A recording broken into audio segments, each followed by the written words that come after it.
Sir I'm Dikshit. JEE mains 2025కి ఎగ్జామినేషన్కి attempt చేయబోతున్నాను. ఎగ్జామ్ సిలబస్ ప్యాటర్న్ ఎలా ఉంటుంది, వీటిపై ఒక రోడ్ మ్యాప్ ఎలా ఉండాలి, దీని గురించి ఒక బ్రీఫ్ ఎక్స్ప్లెనేషన్ ఇవ్వండి సార్. 2025 జేఈ మెయిన్స్ రాసే పిల్లలు జనరల్గా 2024లో కాస్త సిలబస్ రిమూవ్ అయింది అన్నది ఒకటి ఐడియా ఉండాలి. కానీ చిత్రం ఏంటి అంటే ఆ రిమూవ్ అయిన సిలబస్లో నుంచి కూడా క్వశ్చన్స్ ఫ్రేమ్ అయినాయి. అంటే ఓవరాల్గా మీకు 2024 క్వశ్చన్ పేపర్ ప్యాటర్న్ ఒక ఐడియా ఉంటే 2025లో కూడా మళ్ళీ ఆ డిలీట్ అయిన సిలబస్ ఏదైతే ఉందో వాటిపైన కూడా క్వశ్చన్ ఫ్రేమ్ అయ్యే ఛాన్స్ ఉంది. కాబట్టి మీరు కాస్త ప్రిపరేషన్కు అవకాశం ఉంటుంది అనమాట. లేదంటే డిలీట్ అయినాయి కదా అని చెప్పి మీరు ప్రిపేర్ కాకుండా అయిపోతే అక్కడ డిలీట్ అయిన టాపిక్స్ వచ్చినాయి అనుకోండి, మీరు చేయలేరు ప్రాబ్లమ్స్ కదా. కాబట్టి జనరల్గానే ప్రీవియస్ ఇయర్స్ క్వశ్చన్ పేపర్స్ ఎప్పుడైనా సరే ఏ ఎంట్రన్స్ రాసినా ప్రీవియస్ ఇయర్స్ క్వశ్చన్ పేపర్స్ అయితే అనాలిసిస్ చాలా అవసరం. సరే, ఎట్లా ప్రిపేర్ కావాలి, బేసిక్స్ ఏంటి, రూట్ మ్యాప్ ఏంటి అని అన్నావు కదా. జనరల్గా బేసిక్స్ వచ్చేసి మినిమం ప్రైమరీ సెక్షన్స్ నుంచి నంబర్ సిస్టమ్ నుంచి కూడా గ్రిప్ ఉండాలి. Okay sir. తర్వాత లాగరిథమ్స్, ఎక్స్పోనెన్షియల్ ప్రాపర్టీస్ ఏవైతే ఉన్నాయో అవి బాగా ఇంటర్లింక్ అవుతూ వస్తుంటాయి క్వశ్చన్స్లో. తర్వాత వేవి కరువు మెథడ్ పైన కూడా మీకు ఒక ఐడియా ఉండాలి. తర్వాత హై స్కూల్ జామెట్రీ, జనరల్గా హై స్కూల్ జామెట్రీ నెగ్లెక్ట్ చేస్తుంటాం మనం. జామెట్రీ టాపిక్స్ వాటిపైన కూడా కమాండింగ్ ఉండాలి. ఉంటేనే మనం ప్రాబ్లమ్స్ చాలా తొందరగా సాల్వ్ చేయడానికి ఛాయిస్ ఉంటుంది. Okay sir. ఓకే, ఇప్పుడు ఓవరాల్గా 2025 అటెండ్ చేసే పిల్లలు ఎవరైతే ఉంటారో 24 ప్యాటర్న్ ఎట్లా ఉంటుంది అంటే ఏ టాపిక్స్కి ఎక్కువ ఇంపార్టెన్స్ ఇచ్చారు, ఏ టాపిక్స్కి కాస్త తక్కువ ఇంపార్టెన్స్ ఇచ్చారు అనేది ఒక ఐడియా రావాలి. అయితే ఆల్జీబ్రాలో మనం చూద్దాం. ఆల్జీబ్రాలో ఏ టాపిక్స్ ఉన్నాయి? క్వాడ్రాటిక్ ఈక్వేషన్, క్వాడ్రాటిక్ ఉంది, ఇంకా theory of equation, sequencing series, probability, binomial theorem, permutation combination కదా, మ్యాట్రిసెస్, డిటర్మినెంట్స్, ఇవన్నీ ఉన్నాయి కదా. అయితే నేను ఓవరాల్గా 2024 క్వశ్చన్స్ అన్నీ చూసి ఒక అనాలిసిస్కి వచ్చిన, అంటే కొన్ని కీ పాయింట్స్ రాసుకున్నాను అనమాట. ఈ కీ పాయింట్స్ మీకు ఒకసారి ఎక్స్ప్లెయిన్ చేస్తా. క్వాడ్రాటిక్ టాపిక్ ఉంది. క్వాడ్రాటిక్ టాపిక్లో last year most of the questions from relation between roots and coefficients ఈ టాపిక్ పైన వస్తుంది. Okay sir. యాక్చువల్గా మనం ఈ relation between roots and coefficients topic మనకు ఎక్కడ వస్తుంది? 10th క్లాస్ కదా. అంటే మీ బేసిక్స్, మినిమం బేసిక్స్ను టెస్ట్ చేస్తున్నాడు వాడు. అట్లాగే హయ్యర్ పవర్ ఈక్వేషన్స్ రూట్స్ పైన కూడా క్వశ్చన్స్ ఫ్రేమ్ అవుతున్నాయి. అంటే థియరీ ఆఫ్ ఈక్వేషన్స్ పైన ఎక్కువ క్వశ్చన్స్ వస్తున్నాయి లాస్ట్ ఇయర్ అబ్జర్వ్ చేసింది. ఇక ఓవరాల్గా ఎక్కువ ప్రాబ్లమ్స్ ఇక్కడ ఇంపార్టెన్స్ ఏంటి అంటే రేంజ్ మోడల్ పైన. రేంజ్ మోడల్ మీకు ఐడియా ఉంటుంది. Range model, quadratic by quadratic, linear by quadratic, quadratic by linear, ఈ మోడల్ క్వశ్చన్స్ ఉన్నాయి కదా, అవి ఇంటర్లింక్ అవుతూ వస్తుంటాయి. ఇక లొకేషన్ ఆఫ్ రూట్స్ అనే కాన్సెప్ట్ ఉంది కదా, దాన్ని మీరు ఎక్కువ ఫోకస్ చేయాల్సిన అవసరం లేదు. అడ్వాన్స్ లెవెల్లో మీరు ప్రిపేర్ కండి. కానీ నేను లాస్ట్ ఇయర్ అబ్జర్వ్ చేసిన దాంట్లో లొకేషన్ ఆఫ్ రూట్స్ కాన్సెప్ట్ కాస్త వెయిటేజ్ తగ్గింది. అంటే ఆ క్వశ్చన్స్ ఫ్రేమ్ కాలేదు లాస్ట్ ఇయర్ అయితే.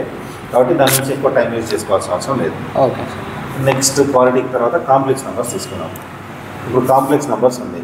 కాంప్లెక్స్ నెంబర్స్లో ఇంటర్మీడియట్ లెవెల్ నాలెడ్జ్ సరిపోదు entrance.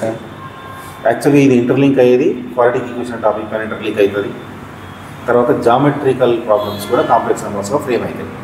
Last year geometrical interlinked questions ఏవైతున్నాయో అవే ఎక్కువ వచ్చినాయి కాంప్లెక్స్ నెంబర్స్లో. ఓవరాల్గా లాస్ట్ ఇయర్ నేను అబ్జర్వ్ చేసిందంటే కాంప్లెక్స్ నెంబర్స్కి వెయిటేజ్ ఇంక్రీజ్ అయింది. Plus level of questioning toughness కూడా పెరిగింది. కాంప్లెక్స్ నెంబర్స్ బాగా కాన్సన్ట్రేషన్ చేయాలి. బేసిక్స్ అయితే చాలా అవసరం. తర్వాత ఈ మోడరేట్ క్వశ్చన్స్, మామూలుగా ఈ కాన్సెప్ట్స్ ఉన్నాయి కదా, కాంజుగేట్ పైన, మోడ్యులస్ ఆఫ్ కాంప్లెక్స్ నెంబర్, తర్వాత యూలర్ ఫామ్, పోలార్ ఫామ్ ఇవి ఉన్నాయి కదా, వీటిపైన మోడరేట్ క్వశ్చన్సే వస్తున్నాయి. ఓవర్ డెప్త్ అయితే ఏం రావట్లేదు. మొత్తం మీద ఎవరికైతే క్వాడ్రాటిక్ ఈక్వేషన్స్, జామెట్రీ పైన కమాండింగ్ ఉందో ఆ పిల్లలు కాంప్లెక్స్ నెంబర్స్లో ఎటువంటి అప్లికేషన్ క్వశ్చన్ ఇచ్చినా చేయగలుగుతారు. ఇది తర్వాత నెక్స్ట్ టాపిక్ వచ్చేసి sequence and series. Sequence and సిరీస్లో మామూలుగా లాస్ట్ ఇయర్ సిలబస్ డెలిషన్లో వాడు ఏం పెట్టాడంటే సమ్ ఆఫ్ సిరీస్ పైన క్వశ్చన్స్ రావని చెప్పాడు. సిలబస్లో రిమూవ్ చేసాం అన్నాడు. కానీ లాస్ట్ ఇయర్లో మనకు 10 క్వశ్చన్స్ వచ్చినాయి చూడండి. 10 క్వశ్చన్స్ అంటే ఒక సెషన్లో మామూలుగా 7 days అయితే మార్నింగ్ ఈవినింగ్ మార్నింగ్ ఆఫ్టర్నూన్ సెషన్లో మొత్తం మీద 14 ఎగ్జామ్స్ అయితే అందులో 14 పేపర్స్లో 10 పేపర్స్లో సీక్వెన్స్ అండ్ సిరీస్ అంటే సమేషన్ సిరీస్ పైన క్వశ్చన్స్ ఉన్నాయి. చూడండి సిలబస్లో ఏమో డిలీట్ అన్నాడు కానీ క్వశ్చన్స్ మాత్రం ఫ్రేమ్ అయ్యాయి. ఛాన్స్ ఇవ్వాలి. కాబట్టి ప్రతిదీ ప్రిపేర్ అయ్యే ఉండాలి, లేకపోతే మనం సాల్వ్ చేయలేము. ఎందుకంటే ఆన్లైన్లో ఇప్పుడు ప్రతి ఎగ్జామ్ కూడా ఆన్లైన్లో ర్యాండమ్గా సిస్టమ్ క్వశ్చన్స్ పికప్ చేసినప్పుడు కొన్ని ఇంటర్లింక్డ్ క్వశ్చన్స్ కూడా వస్తుంటాయి. కాబట్టి మనం ఏం చేయలేము, దానికి ఇక కంపల్సరీ ప్రిపేర్ కావాల్సిందే. నెక్స్ట్ ఈ సీక్వెన్స్ అండ్ సిరీస్లో ఆర్థమెటిక్ కో జామెట్రిక్ ప్రోగ్రెషన్ పైన క్వశ్చన్స్ ఏవైతే ఉంటాయో అవి ఇంటర్లింక్ అయితే వస్తుంటాయి. ఈ ఏఎం జిఎం రిలేషన్ ఏదైతే ఉందో అది మళ్ళీ మీకు ఫంక్షన్స్లో కానీ తర్వాత క్వాలిటీలో కానీ రేంజ్ మోడల్ క్వశ్చన్స్కి మళ్ళీ ఇంటర్లింక్ కాబట్టి వాటిపైన కాన్సన్ట్రేషన్ అవసరం. తర్వాత పర్మిటేషన్ కాంబినేషన్లో నేను అబ్జర్వ్ చేసిన ఏంటి అంటే 22, 23 పేపర్స్ని 24 పేపర్స్తో కంపేర్ చేసినప్పుడు లెవెల్ ఆఫ్ క్వశ్చనింగ్ అన్నది రెడ్యూస్ అయింది. అంటే ఈజీ క్వశ్చన్స్ వస్తున్నాయి పర్మిటేషన్ కాంబినేషన్లో. మీరు ఈ మధ్యన ఎక్కువ కాన్సన్ట్రేషన్ చేయాల్సింది ఏంటంటే రేంజ్ మన ఈ ర్యాంక్ మోడల్ క్వశ్చన్స్ ఎక్కువ వస్తున్నాయి. అయితే ర్యాంక్ మోడల్ మనం అబ్జర్వ్ చేసింది ఏంటంటే జనరల్గా వర్డ్ ఇచ్చి ర్యాంక్ ఆఫ్ ద వర్డ్ అని ఇస్తుండే కదా. అయితే ఈ మధ్యన ఏం చేస్తున్నారంటే వర్డ్స్ బదులు లెటర్స్ బదులు నంబర్స్ ఎంటర్ చేస్తున్నారు. న్యూమరల్స్ ఎంటర్ చేసి ఆర్డర్లో రాయమని చెప్పి వాటి ర్యాంక్ ఎంత అని ఇలాంటి క్వశ్చన్స్ వస్తున్నాయి. కాబట్టి కొంచెం ఎక్కువ ప్రాక్టీస్ ర్యాంక్ పైన అవసరం అవుతుంది. తర్వాత ట్రిక్కీ క్వశ్చన్స్ ఎక్కువ అడుగుతున్నారు. అంటే టాపిక్ క్వశ్చన్స్ ఏమో పర్మిటేషన్ కాంబినేషన్ టాపిక్ సంబంధించినవి, కానీ they are interlinked with primary section. అంటే 4th, 5th క్లాస్లో బేసిక్స్ కూడా ఇంటర్లింక్ అవుతున్నాయి. చిన్న ఎగ్జాంపుల్ చెప్తాను. Suppose small A is indicating prime numbers between 1 to 200 అని ఉందనుకోండి. 1 to 200 ప్రైమ్ నెంబర్స్ని ఎగ్జామ్లో నోట్ చేసి కౌంట్ చేసుకుంటూ కూర్చుంటామా? లేదు కదా. సో అట్లాంటి ట్రిక్కీ క్వశ్చన్స్ పర్మిటేషన్ కాంబినేషన్లో పెడతాడు. కాబట్టి ఈ primary school high school knowledge చాలా ఇంపార్టెంట్ ఈ టాపిక్. ఓకేనా. నెక్స్ట్ మన అనాలిసిస్లో బైనామియల్ థీరం ఉంది. బైనామియల్ థీరంలో సమ్మేషన్ సిరీస్ మోడల్ క్వశ్చన్స్ ఏవైతే ఉన్నాయో అవి అసలు యాక్చువల్గా సిలబస్లో డిలీట్ అయినాయి. కానీ లాస్ట్ ఇయర్ 4 క్వశ్చన్స్ వచ్చాయి. చూడండి, సిలబస్ డిలీట్ అయింది కదా అని చెప్పి మనం కాన్సన్ట్రేషన్ చేయకపోతే ఈజీ క్వశ్చన్స్ లాస్ అవుతాం మనం. సమ్మేషన్ సిరీస్ మోడల్ క్వశ్చన్స్ చాలా easy. 1+x² expansion model questions ఉన్నాయి కదా, వాటిలో 4 క్వశ్చన్స్ వచ్చినాయి. కాబట్టి చాలా కాన్సన్ట్రేషన్ అవసరం. తర్వాత 3-4 ఇయర్స్ నుంచి మనం అబ్జర్వ్ చేస్తుంది ఏంటి అంటే బైనామియల్ థీరంలో ఓవర్ డిఫికల్టీ క్వశ్చన్స్ లేవు, కానీ రిమైండర్ థీరం డివిజిబిలిటీ పైన క్వశ్చన్స్ ఎక్కువ వస్తాయి. రిమైండర్ ఏంటి అని ఏదో ఒక నెంబర్ ఇస్తాడు. If suppose it is divisible by another number, then what is the remainder అని. రిమైండర్ మోడల్ క్వశ్చన్స్ మీరు PYQs ఎంత బాగా ప్రాక్టీస్ చేస్తే రిమైండర్ పైన క్వశ్చన్స్ అంత పర్ఫెక్ట్గా ఎగ్జామ్లో చేయగలుగుతారు. బైనామియల్ థీరంలో PYQs కొంచెం మంచిగా ప్రాక్టీస్ చేయండి అలా. Okay sir. తర్వాత స్టాటిస్టిక్స్కి వస్తే స్టాటిస్టిక్స్లో మేజర్గా ఈ మీన్ వేరియన్స్ స్టాండర్డ్ డీవియేషన్ పైన క్వశ్చన్స్ ఎక్కువ వస్తున్నాయి. దీనికి కూడా మీరు పెద్దగా వరి కావాల్సిన అవసరం లేదు. జస్ట్ PYQs ప్రిపేర్ అయితే చాలు. Okay sir. మీరు ఏం చేసినా స్టాటిస్టిక్స్ చిన్న పార్ట్ మీకు ఇంటర్మీడియట్లో ఉన్నది. ఆ చిన్న పార్ట్లోంచి క్వశ్చన్స్ మీరు ఒక్కొక్క సెషన్లో 14 పేపర్స్ వస్తాయి మీ చేతికి. అన్ని ఆ మోడల్స్ కంటే ఇంకా ఎక్కువ డెప్త్గా ఈ క్వశ్చన్స్ ఇవ్వడానికి స్కోప్ అయితే లేదు. సో స్టాటిస్టిక్స్ వరి కావాల్సిన అవసరం లేదు. PYQs enough. తర్వాత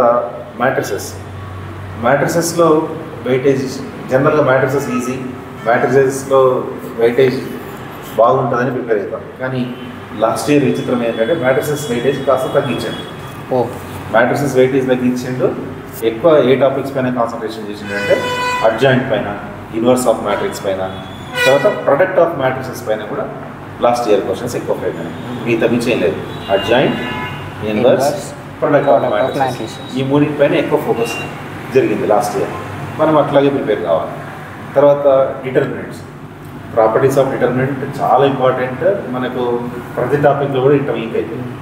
తర్వాత విచిత్రం ఏంటి అంటే సిస్టమ్ ఆఫ్ లీనియర్ ఈక్వేషన్స్ అన్నది మనకు సిలబస్లో మెన్షన్ చేయలేదు, కానీ every year gun shot question అది లాస్ట్ ఇయర్ కూడా వచ్చింది మళ్ళీ సిస్టమ్ ఆఫ్ లీనియర్ ఈక్వేషన్స్ పైన. కాబట్టి సిలబస్లో లేదు కదా అని ప్రిపేర్ కాకుండా ఉంటే మాత్రం కష్టం. సిస్టమ్ ఆఫ్ లీనియర్ ఈక్వేషన్స్ మీరు పీవైక్యూస్ చూస్తే డిఫరెంట్ మోడల్స్ ఉన్నాయి, ప్లస్ కొన్ని ఇంటర్లింక్డ్ కూడా ఉన్నాయి. కాబట్టి పీవైక్యూస్ ప్రిపేర్ కండి చాలు. డిటర్మినెంట్స్లో తర్వాత ఈ సిస్టమ్ ఆఫ్ లీనియర్ ఈక్వేషన్ ఓకేనా. నెక్స్ట్ ప్రాబబిలిటీలో క్వశ్చన్స్ డిఫికల్టీ అయితే ఏం లేవు. ప్రాబబిలిటీలో వచ్చే క్వశ్చన్స్ అన్ని డైరెక్ట్ క్వశ్చన్సే వస్తున్నాయి ఎక్కువ. అందులోనూ ఈ మధ్యన లాస్ట్ ఇయర్ అయితే బేస్ థీరం పైన కాస్త కాన్సన్ట్రేషన్ ఎక్కువ ఉంది, అంటే క్వశ్చన్స్ బేస్ థీరం పైన పక్కా వస్తున్నాయి. తర్వాత conditional probability, multiplication theorem, addition theorem ఇవి పర్ఫెక్ట్ ఉంటే చాలు. పర్ముటేషన్ కాంబినేషన్ ఎవరైతే పర్ఫెక్ట్ ఉంటారో ప్రాబబిలిటీ క్వశ్చన్స్ చాలా ఈజీగా చేస్తారు. తర్వాత next sets and relations. Last year దాకా సెట్స్ అండ్ రిలేషన్స్ పైన క్వశ్చన్స్ లేవు. లాస్ట్ ఇయరే సిలబస్లో ఇంట్రడ్యూస్ అయింది సెట్స్ అండ్ రిలేషన్స్. అయితే ఇంతకుముందు వస్తుండే సెట్స్ అండ్ రిలేషన్స్ పైన క్వశ్చన్స్ ఒక 7-8 years బ్యాక్ వస్తుంది. మళ్ళీ ఇప్పుడు సెట్స్ అండ్ రిలేషన్స్ పైన మోస్ట్ ఆఫ్ ద క్వశ్చన్స్ ఈ రిఫ్లెక్సివ్, ట్రాన్సిటివ్, సిమెట్రిక్ ఈ ప్రాపర్టీస్ ఉన్నాయి కదా, ఈ ప్రాపర్టీస్ పైన క్వశ్చన్సే వస్తాయి. సెట్ థియరీ పైన వెన్ డయాగ్రామ్ మోడల్ క్వశ్చన్స్ ఎక్కువ అడుగుతున్నాడు.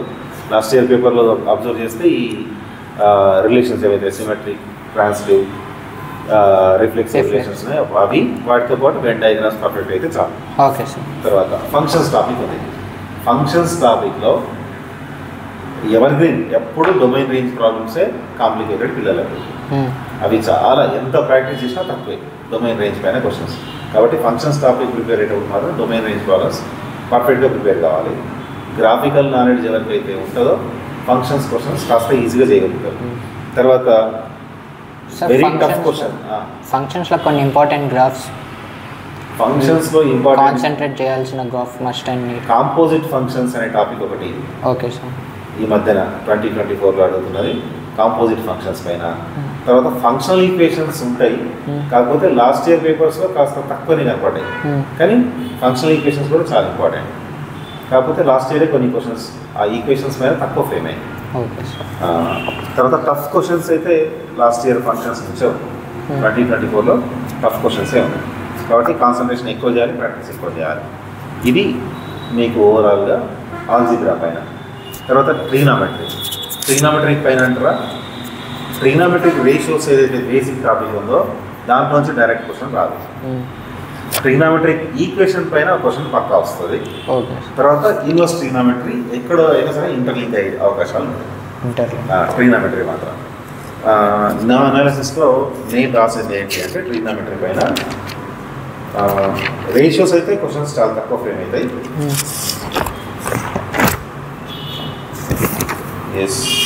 ఈ పేపర్లో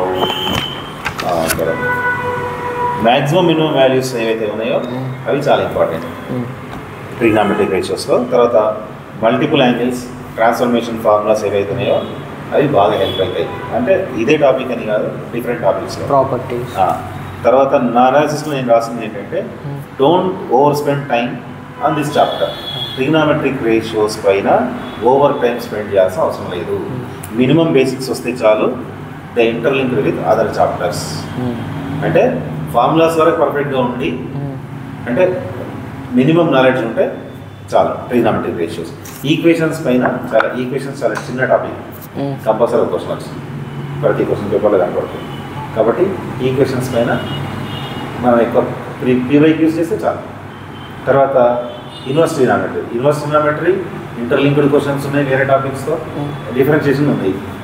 ఇన్వర్స్ ఫంక్షన్ డిఫరెన్షియేట్ చేయమనొచ్చు, ఇంటిగ్రేట్ చేయమనొచ్చు.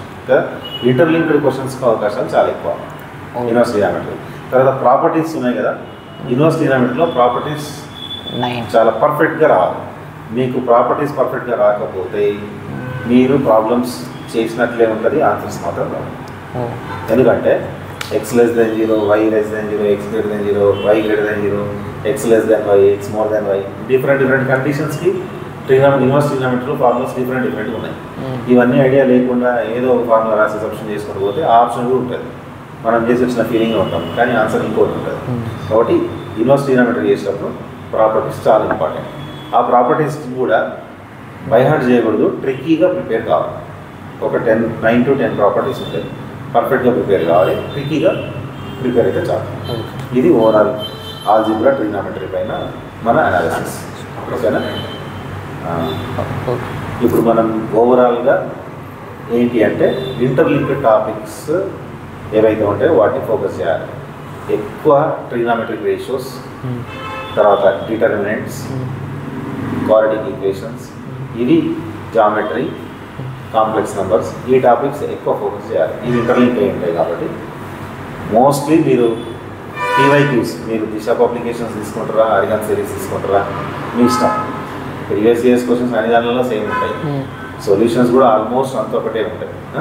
కాబట్టి మీరు PYQs ఎంత ప్రిపేర్ అయ్యి కాన్ఫిడెంట్ తెచ్చుకుంటే మీరు 2025లో క్వశ్చన్స్ అంత ఈజీగా చేయగలుగుతారు. ఇది ఆల్జీబ్రా ట్రిగ్నామెట్రీ అనాలిసిస్.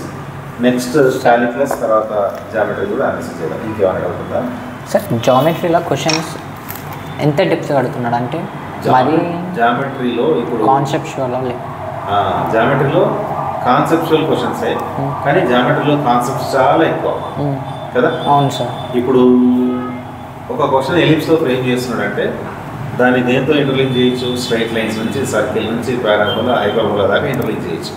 కాబట్టి ఓవరాల్ జామెట్రీ గ్రిప్ ఉంటేనే జామెట్రీ ప్రాబ్లమ్స్ మనం పర్ఫెక్ట్గా చేయగలుగుతాం. ఊరికే నేను ఏదో పారాబోలా ప్రిపేర్ అవుతా, ఎలిప్స్ వదిలేస్తా, సర్కిల్స్ ప్రిపేర్ అవుతా, స్ట్రైట్ లైన్స్ వదిలేస్తా, ఇట్లా ఉంటే మాత్రం జామెట్రీ కష్టం. ఓవరాల్గా అన్నీ ఒకదానికొకటి ఇంటర్లింక్, జామెట్రీ మొత్తం పర్ఫెక్ట్ ఉండాలి, ఉంటేనే ప్రాబ్లమ్ సాల్వ్ చేయగలుగుతారు.